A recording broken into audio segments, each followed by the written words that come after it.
professionnalisme du Conseil de l'Entente. Des élections démocratiques et crédibles malgré quelques dysfonctionnements liés à l'organisation matérielle.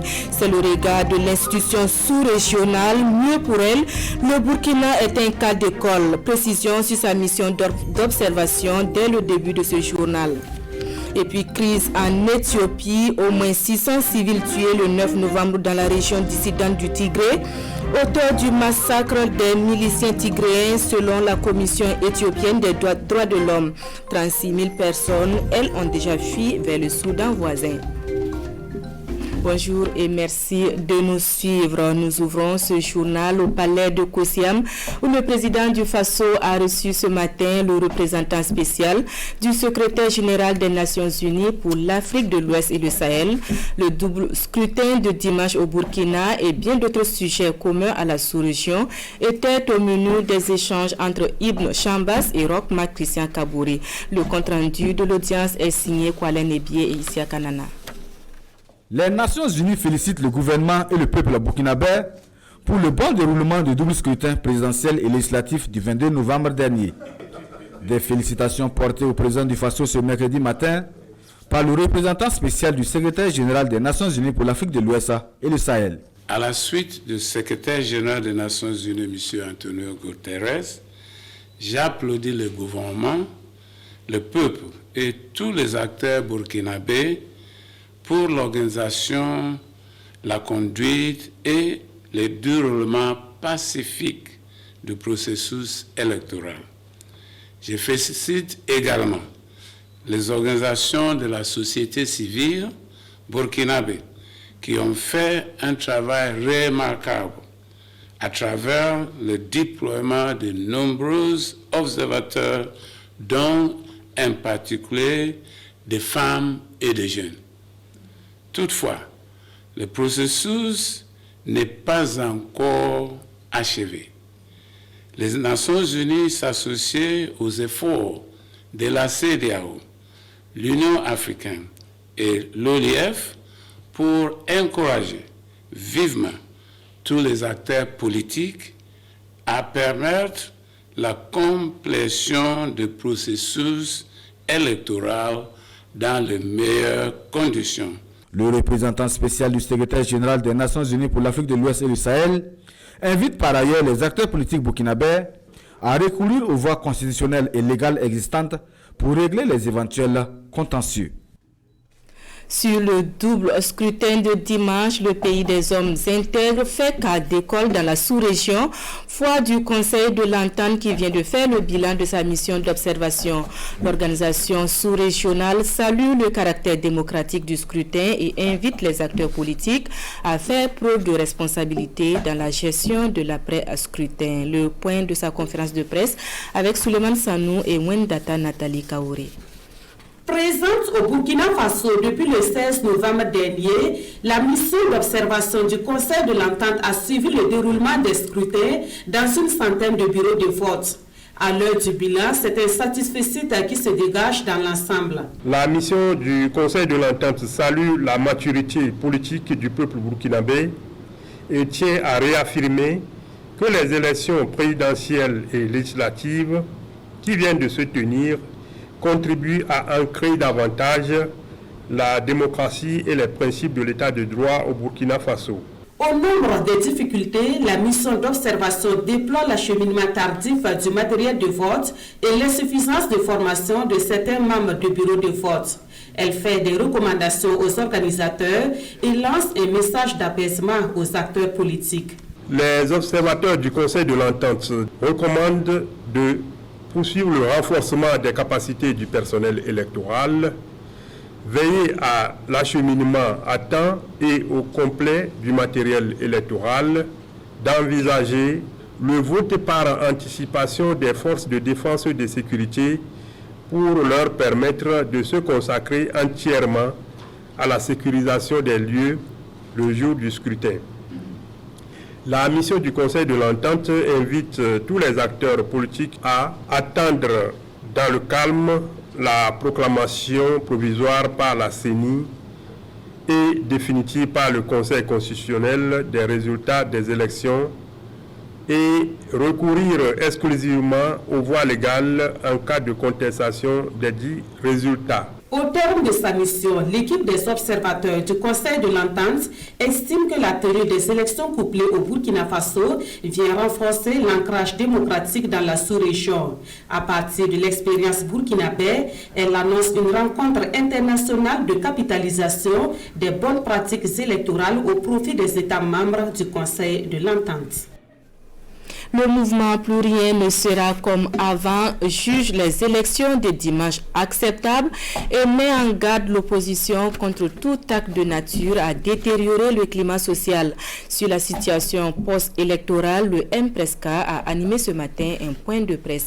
Compte rendu, Nongba Kouda et Vincent Kendrebeogo. Les manquements constatés ça et là ne remettent pas en cause la crédibilité des élections du 22 novembre, foi du mouvement Plus Rien ne sera comme avant, tout en rappelant les voies de recours légales à la disposition des insatisfaits. Le MPRESCA interpelle l'opposition politique et les citoyens burkinabés à se départir de tout acte de nature à compromettre la paix sociale. Tout d'abord, nous tenons à féliciter le président de la CENI et ses démembrements pour la bonne tenue et à bonne date des élections couplées de 2020. Ainsi, nous remercions le procureur du Faso pour l'ouverture de ses services en cas de contestation électorale. Cependant, chers journalistes, l'attitude récente des partis politiques à cette étape du processus électoral n'est pas de nature à nous préserver d'une paix sociale tant attendue.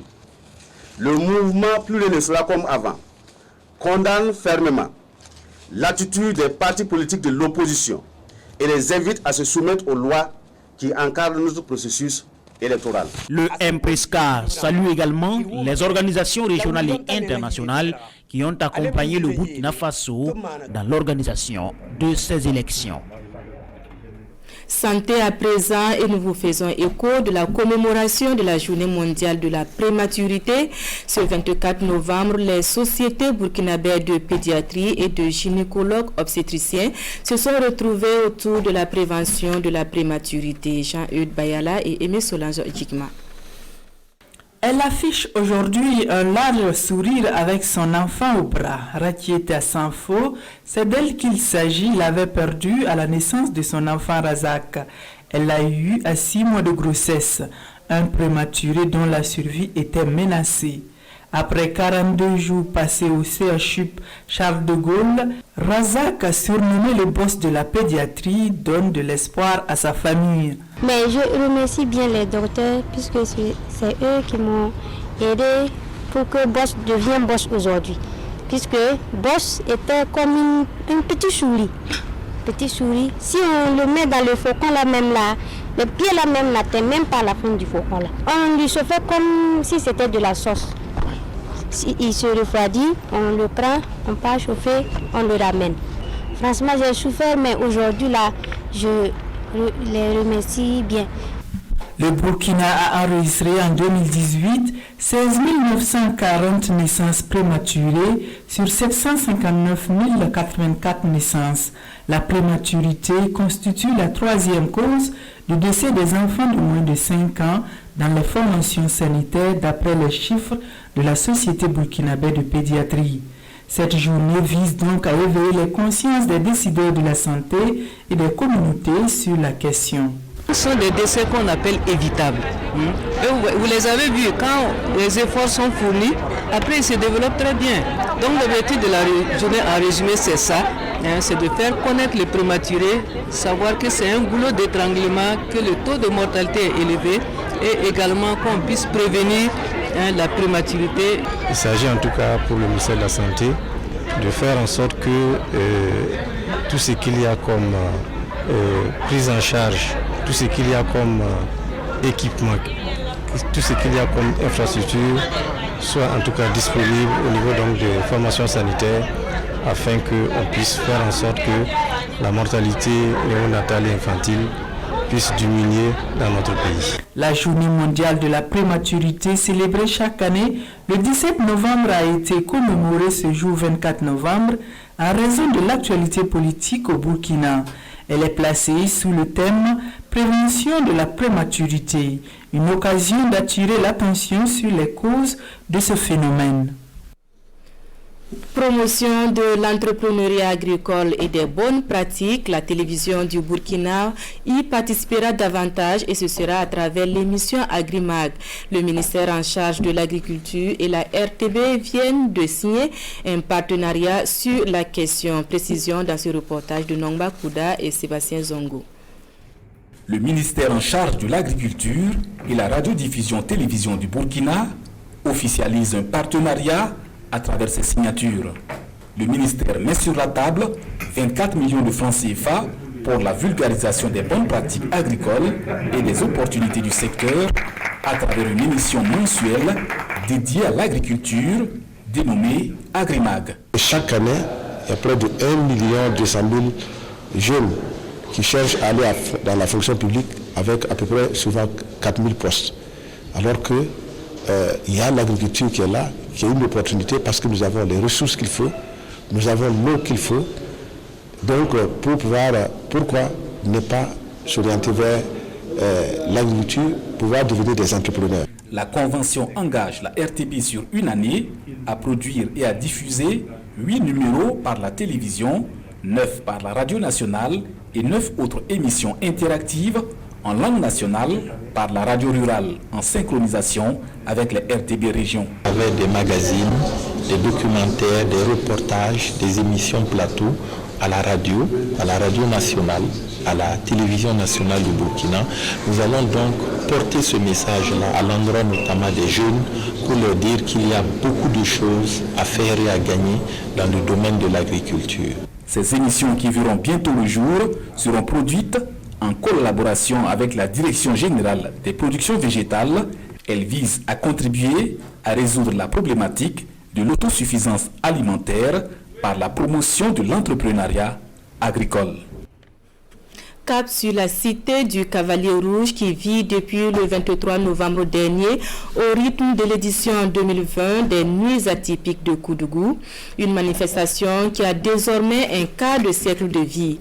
Une longévité que les organisateurs disent devoir aux partenaires auxquels ils ont rendu hommage. Bernard Kombelem et Ahadi Sandamba.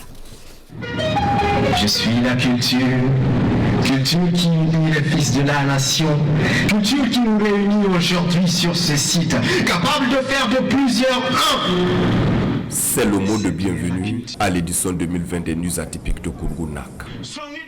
À la tribune, organisateurs, acteurs de la culture, partenaires techniques et financiers, tous sont revenus sur les différents acquis et manquements des éditions antérieures. Et l'innovation majeure à cette édition, c'est un colloque de 3 jours pour faire le bilan des 25 années d'existence et jeter les bases d'un festival en phase avec les réalités du moment. Nous allions nous arrêter pour vraiment réfléchir sur l'avenir des NAC. 25 ans, ce n'est pas 25 jours. Nous nous sommes dit, il faut quand même que nous nous disions qu'il y a eu des choses bien. Il y a eu des choses qui n'ont pas été bien. Comment faire pour que nous puissions continuer dans les années à venir, à faire en sorte que les NAC soient pérennes.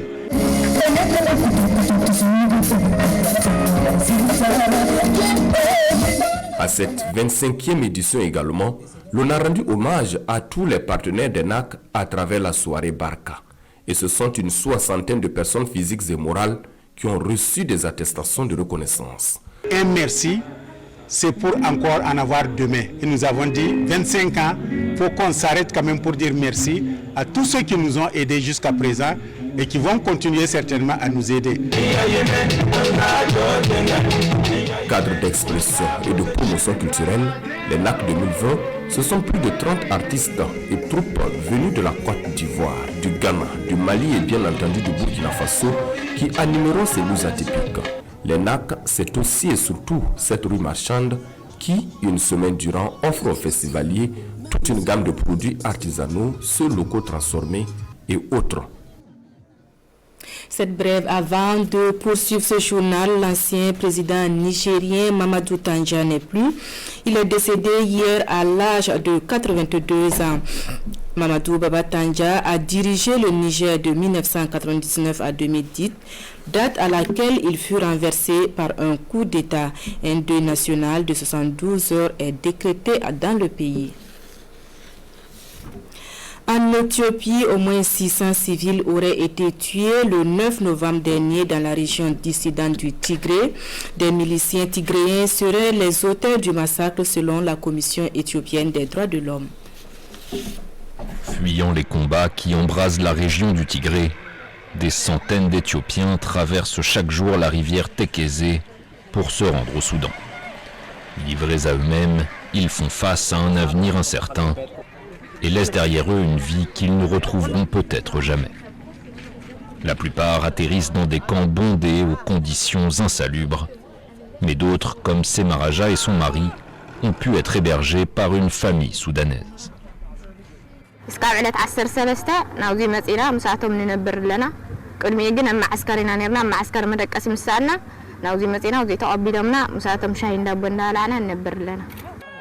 Semaraja voulait d'abord louer un logement, mais cette modeste famille d'agriculteurs a insisté pour l'héberger gratuitement. Une générosité qui relève de l'évidence pour Arabi Hassan, le patriarche, qui affirme que ses invités peuvent rester autant qu'ils le souhaitent.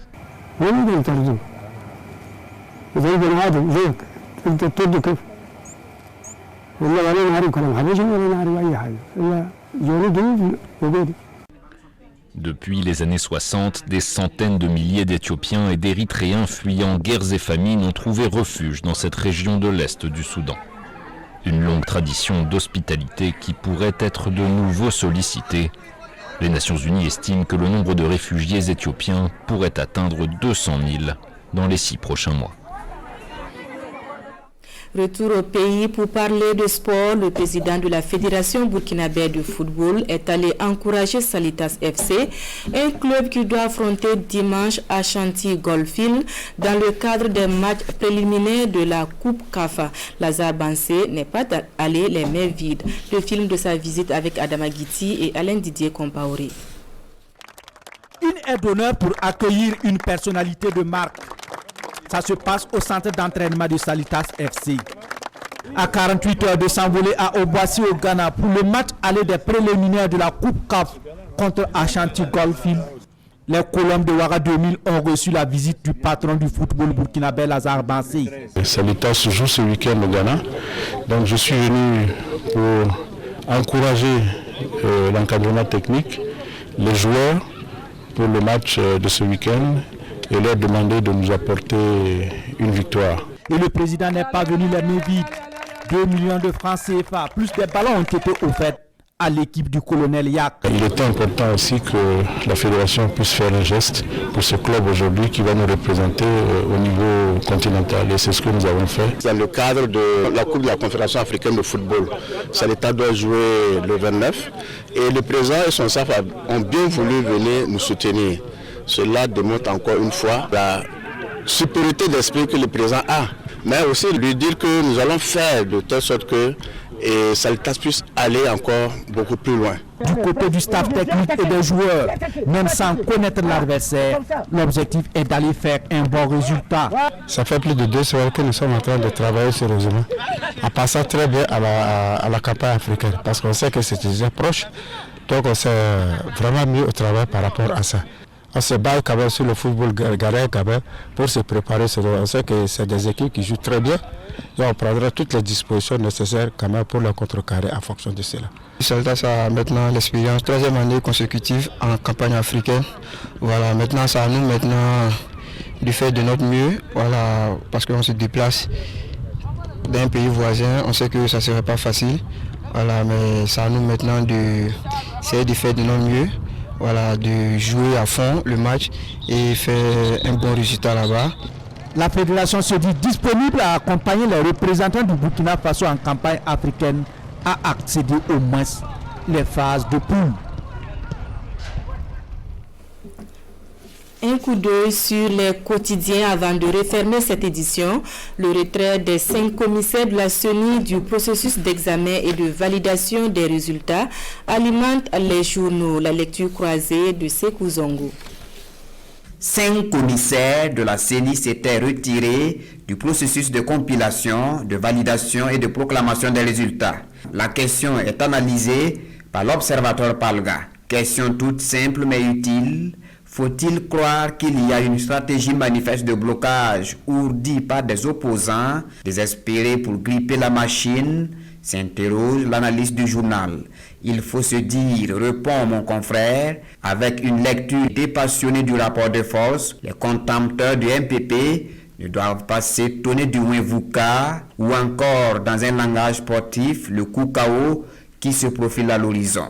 Certes, Rochmar Christian Kaboré est allé en campagne lesté du poids de l'insécurité depuis son accession au pouvoir et dont ses opposants ont fait leur miel électoraliste, mais ce fléau transfrontalier n'a pas empêché bien de candidats à leur propre succession de rempiler. Et puis, qu'on se le dise, ajoute Alain Saint-Robespierre, le lion de l'UPC n'a manifestement plus ses crocs d'antan et le CDP divisé, tous ces facteurs réunis, ont contribué à dérouler le tapis rouge à l'enfant de Tuiré. Ainsi conclut le journal, irrégularité pour irrégularité. Si Wenvuka il devrait y avoir, ce ne serait pas scandaleux. Position inutile de ces commissaires, car selon Sidouaya, chaque Burkinabé devrait sortir de sa poche un miroir et se regarder. Une chose est certaine, poursuit Jean-Philippe Tougma de Sidouaya, le Burkina qui compte plus de 20 millions d'habitants se mentira si les Burkinabés pensent que nous avons autant de présidentiables. Ainsi prend fin cette édition. Merci à vous qui l'avez suivi. Prochain rendez-vous de l'actualité, c'est à 14h en langue nationale. Bon après-midi en compagnie de nos programmes.